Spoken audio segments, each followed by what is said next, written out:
What is up, everybody? It is Brian with First Shot Tactical, back with another video for you here today. And today we got ourselves the C&H Precision Max Multi-Reticle Red Dot. So we are going to be unboxing and as well as doing an overview of this optic. And then we're actually going to get it installed on our Alpha Foxtrot Romulus pistol here. So with that, let's jump right into it here for the unboxing. But before we do, pretty cool packaging. Just want to appreciate this from C&H Precision. They come in this cool glass enclosure, and then everything about it's on here, which I'll actually let you know real quick. This is the Max, so for those wondering, it's like a Holosun 507 comp, so it's a very large window. You get multi-reticle, so you got dot, you got a circle, and then you got circle and dot. It's got a rear sight that you can co-witness with, side load battery, one-piece machined aluminum body, and then all the other stats are on the bottom here about it being IPX7 waterproof, the battery 1632,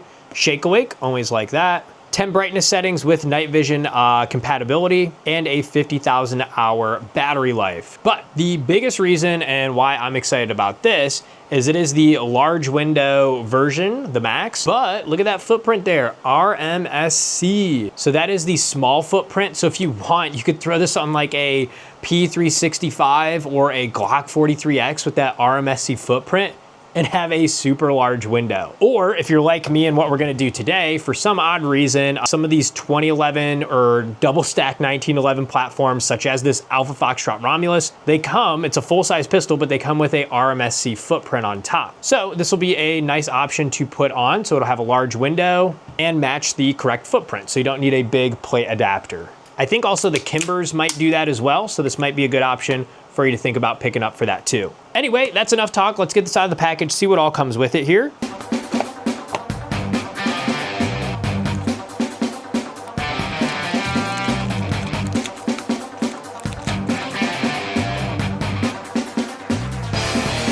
And here we go. Here's everything that comes with it. So obviously we have our optic, and actually let me cut this off. Grab our knife, give this guy a little snip snip. There we go. So there's our optic here, but the other things you get a Duracell 1632, so high quality battery there. You have two tools, one to help put it on and the other one to make the adjustments to zero it. You get a thank you card from C&H Precision with the warranty and manual, a cleaning cloth, and then our screws for mounting it. And these are M4X 0.7 by 10 millimeter, and it's a T10 bit on top. And then you have this warning card as well for the battery. So not a lot that comes with it, but it's got everything you need here. So the next thing I wanna do is we're gonna check the battery, see if there's one in there. If not, we're gonna throw this Duracell one in, and then we'll go ahead and get it mounted. So for the battery is on the right side here, and I'm gonna use the tool provided to open that battery door and unscrew it all the way. Screw, pop that out. Then now we can pull the entire tray out, and no battery. That's why they give you the Duracell. So let's go ahead and open this guy up, and there we go. Again, it's a 1632. And as far as how it goes in, I'm gonna just take a educated guess, and we're gonna put the plus side facing up. Looks like that fits in the tray nicely. Then we're gonna go ahead and insert it into the optic. And just to confirm, I'm just gonna check real quick. Yep, it does turn on, cool. So then now we're just gonna take our screw and screw that back into the side, so that way our battery door is closed. And before we get this mounted up, let's actually take a look down the reticle here. So I'm gonna angle us up, and we're just gonna point it at the gun wall here, so that way we can see. Wow, on camera, the reticle looks really small, but I promise you in person, it is much bigger than what it looks like. Anyway, so what we have here, this is the dot with the circle, and the small dot in the center is a 2.5 MOA, and then the circle around it is 24 MOA. And then if you want to change the reticle, you simply press and hold the up arrow. So I'm gonna go ahead and press and hold, and that will swap it to just the dot. And then if I press and hold again, that will swap it to just the 24 MOA circle. And then if I press and hold again, that will bring us back around to the dot with the circle as well. Next up, let's go through the brightness settings here. So right now we are maxed out, we are on 10. And then I'm gonna go ahead and hit the down arrow and bring it down. So now we are on 9, and now 8, 7, 6, 5, 4, 3, 2, and 1. And the lower two settings, I believe, are the ones compatible with night vision. So that's why they're super dim and you can't see them. Then we'll go ahead and bring it all the way back around, and now we're back up to 10. Now for the fun part, let's actually get this mounted. So obviously make sure your firearm's clear. Next, we want to remove our cover from the top. So I'm going to grab our screwdriver, and hopefully we have one small enough. And let's try and remove these. All right, it's coming off. I hate when they're these Allen ones. They always strip. And looks like I found a little Allen wrench here that does fit. But again, I hate the Allen wrench heads. They're always so scary because they strip super easy. But we got the first one out. Now there we go, out there. Now let's go ahead and take the second one out. All right, welcome back. So good news, I did get this plate off eventually. Bad news, I don't think I'm ever gonna be able to put this back on, and these screws that came on it are complete dog shit. They're threaded now on top as far as being rounded, and just, they're tiny and suck. Second bad news we found out is after removing this, it is a RMSC footprint, but oh no, because of the shape and how deep that footprint is, this cannot go on, and you actually do need a plate adapter to raise it up in order to put this optic on or anything similar to that. So this sucks.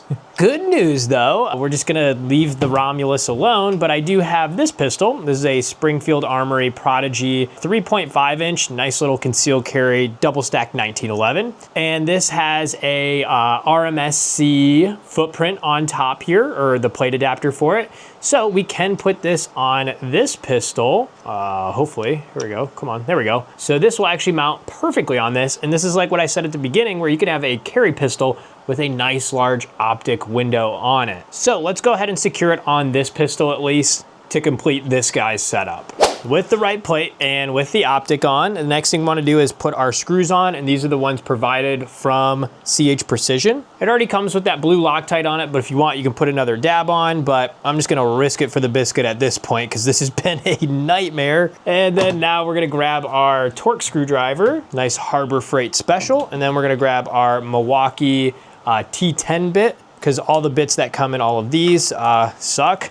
We're gonna set it to 15 inch-pounds, and then now we're gonna go ahead and just screw these guys down. We'll do the right side first for a bit, switch over to the left, and then keep going. That's snug, so let's go back here, and then let's take this to torque. So we're gonna wait in here. Actually, let's go back to the other one more time, just to try and keep them even. And this is nice and snug. Has me a little worried, actually. Just wanna make sure everything feels good. We are set to 15, so let's go ahead, see what happens. Sheesh. All right, let's tone it down a little bit. Let's do 13. Let's see if it clicks on that. So this side, we got 13 there. Now this side, all right, we got 13. I think that's good enough. I don't want to over torque it and snap anything. So plan B, looks like it worked pretty well. I'm actually pretty excited about this because as you saw, I had the RMSC optic plate on it, and it's actually red Loctite on. I made a mistake a long time ago. Never been able to get this plate off, so I think this is a solid option choice. It looks really stupid, but this gun shoots so flat and smooth that it's worth it to have that large red dot on there. So that way you can just acquire your dot and actually shoot a little quicker or better. Anyway, thanks for bearing with me on this one, guys. This one was a little bit of a nightmare. This darn Romulus, maybe one of these days we'll get an optic on it, but for now, I guess we'll just run it like this, which looks really stupid. Let me know in the comments if you guys have a solution for this guy, or maybe I need to just get it remilled or something like that, but we'll see. Anyway, make sure and like the video. You don't even have to subscribe, but a like does help the channel a lot here in the YouTube algorithm. And until next time, have fun shooting, and we'll see you soon. Thanks, everybody.